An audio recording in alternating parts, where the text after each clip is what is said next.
Hello guys, good morning, hindi pala good morning, good afternoon.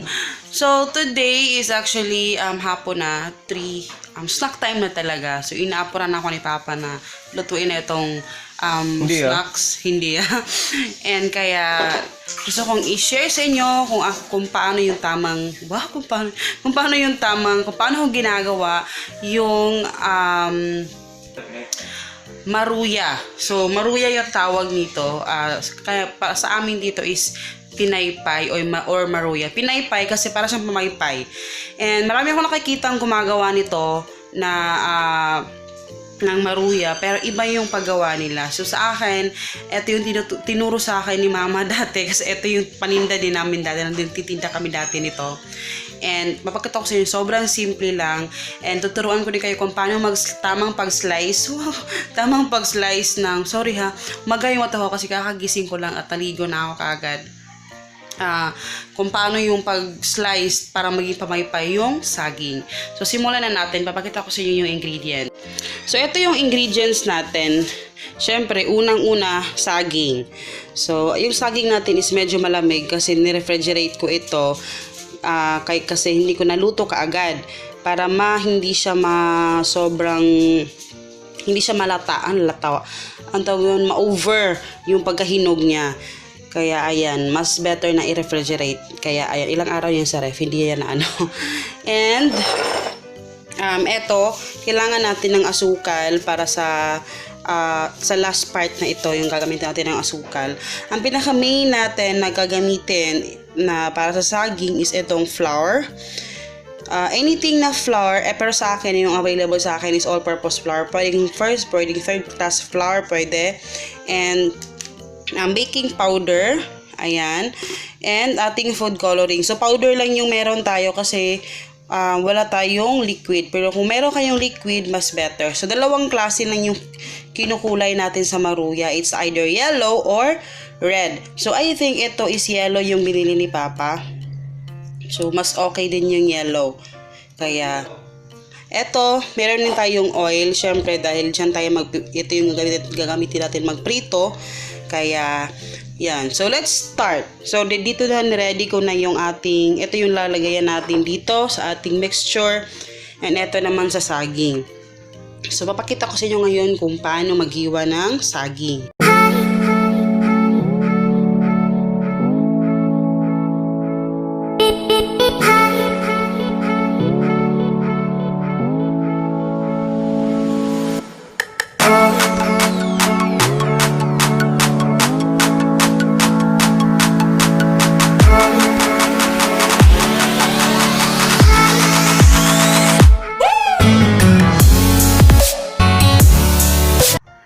So, pakita ko sa inyo, sorry may basket sa likod dahil lagayan namin yun ng aming madumi. So, ito yung saging. Papakita ko sa inyo yung exact na ginagawa ko. So, ito yung saging. Ito yung mga size niya. Since maliit yung ating saging, mas better kung malalaki yung saging niya. Mas better yon. Pero dahil maliliit yung ating saging, magsa-start tayo dito. Tayo magsa-slice sa gilid. Ayan. Sa gilid ng saging dito. So, ganyan. Slice lang natin dito. Tapos pag slice, huwag nyong i-diretso. Kailangan dyan lang. Hanggang dyan ka lang sa para hindi siya maputo. So be careful. So maliliit yung ating saging. Kaya 3 lang yung kanyang kamay. Ayan. So yung itsura niya magiging ganyan. So 3 lang. So kaya sinasabi ko mas better yung malalaking saging. Kasi kung malalaki yung saging, eto, naging 4 yung isa kasi medyo malaki siya. So, 4. Eto, 3 lang. So, mas better kung malalaki. Pero kung ipang paninda nyo, syempre, depende yon. Pero kung kayo lang na makakain, mas maganda yung malalaki. Diba? So, kaya tinatawag yung pamaypay kasi para siyang pinaypay. Parang pamaypay, ganyan. So, tapos ko nang i-slice yung ating saging. Ayan na siya. I-slice na natin. Ngayon naman, gagawin natin yung ating mixture. So, ayan yung itsura ng ating saging na in-slice. Ayan siya. So, konti lang. Yung iba naman, susunod na naman ito. So, ito lang yung lulutuin natin. So, start tayo dito sa isa. So ako, hindi ako nagme-measure dito kasi tinuruan ako ni mama nito, hindi din naman siya nag-measure. Tinatansya lang niya yung lapot. Depende kasi sa lapot. So, kailangan mo lang yung lapot. Hindi ko pala nasali dyan yung water. Lalagyan natin yan ng water. Okay? So, ayun. Start tayo. Ito yung aking harina. Bali, mga 4 na kutsara lang yung nilagay ko. Pero, depende pa rin talaga sa paglagay natin sa tubig. So, yung tubig natin, paglagay natin, pa konti-konti lang. And, lalagyan natin to ng baking powder kasi ito yung magpapatubo sa kanya. Ito, nilagyan ko na ng iyang puti. Nilagyan ko ng baking powder. Ayan.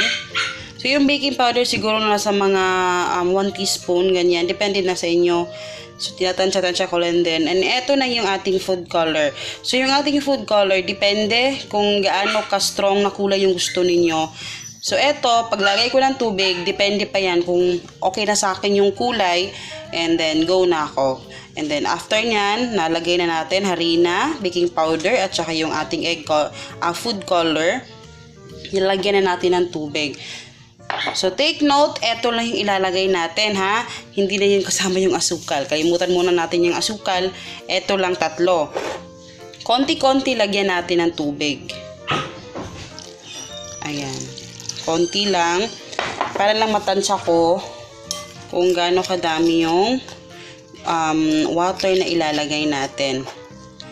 Kasi kailangan hindi malabnaw. Pero kung magiging malabnaw naman, pwede nyo dagdagan ng harina. Kaya, ayan. Ganito yung ginagawa namin dati, guys. Kasi, naging negosyo din namin to nung nag-aaral pa ako doon sa bahay namin. Mahilig si mama gumawa ng mga snacks. Kasi, doon din sa bahay na pinuntahan natin, nung nilagay ko yung piso wifi, doon ako lumaki. And, maraming mga students doon, kaya maraming mga bumibili. Ayan. So, yung pagka-yellow niya is parang hindi pa siya enough na kulay for me. Kaya lalagyan natin ulit.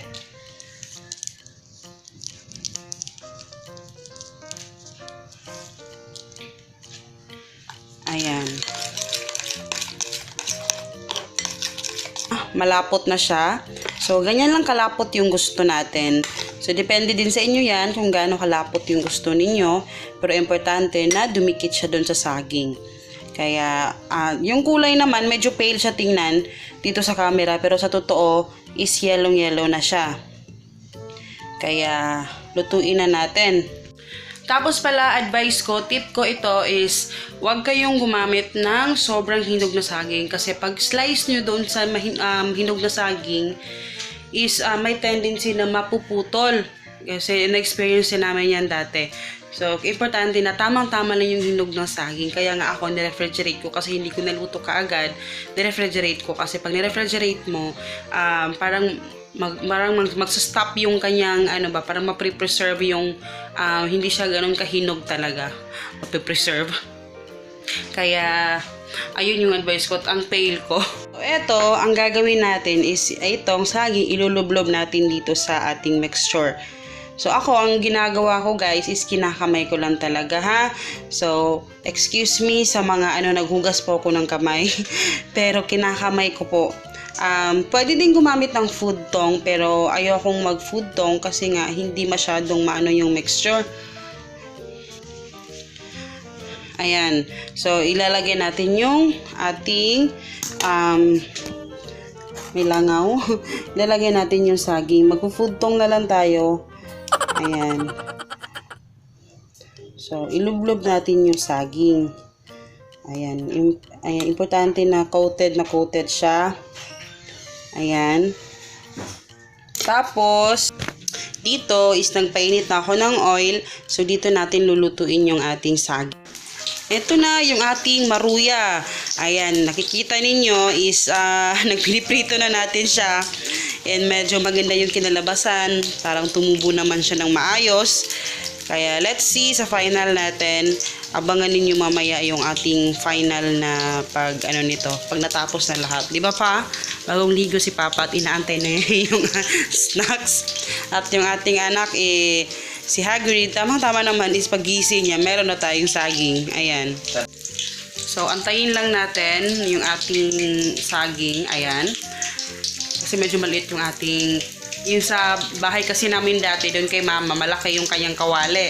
Kaya medyo marami yung nalalagay natin. So, eto sa amin, maliit. Dalawa lang. Ayaw kong masyadong i-force lahat na ilagay. Kasi nga, maliit. Natatawa si Papa. Paano lang natin ang mag-golden brown. Saka natin baliktad. Ayan, golden brown na siya. Ayan, maganda na yung itsura niya. Ayan. Ayan, natapos na tayo sa pagluto. And then, eto na yung final step. Yung paglagay ng asukal at yung paano yung proper na paglagay ng asukal. Tapakita ko din sa inyo. Eto na yung ating maruya. Ayan, nakikita nyo, medyo nasunog yung kasi umalis ako. Nasunog siya. Pero kung gusto nyo medyo appealing talaga yung itsura na mga talaga yung customer, use red na food color. Ayun, mas attractive yun. And eto, meron akong dalawang plato. So, ito yung lalagyan natin ng ating mga snacks. Ito naman, meron akong lumang ziplock bag. So, ito yung gagamitin natin na lagayan ng asukar para gusto kong mahalong mabuti yung sugar sa ating saging. So, una natin gagawin, siyempre, lalagyan natin to ng asukal yung ating ziplock bag. Ito na yung ating asukal. So, ilalagay natin dito sa loob yung saging. Ayan. Tapos, i-shake natin para talagang mahalo yung asukar sa ating maruya. Ayan. So, kunin natin.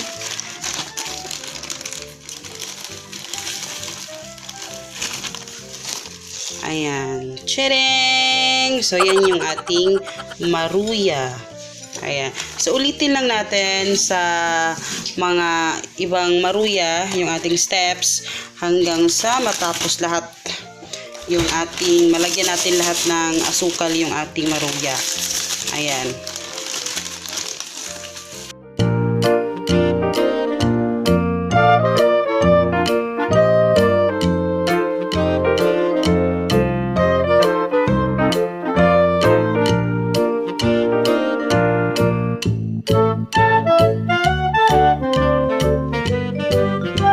So, ito na yung ating maruya.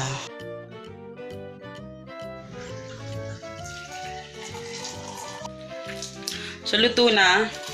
Tatry natin kung ano yung lasa.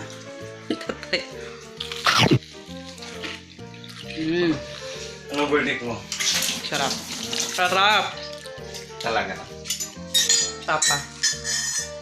Tugang sarap. Plastic. Pero masarap talaga, in fairness. Try na ninyo guys. And kung gusto nyo negosyo, pwede pang negosyo yan.